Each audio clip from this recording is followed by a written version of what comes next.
Ừ. Ừ.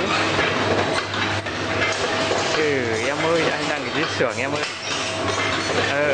Ồn ồn ào quá rồi, khoảng nửa tiếng nữa thì phone cho anh nhá.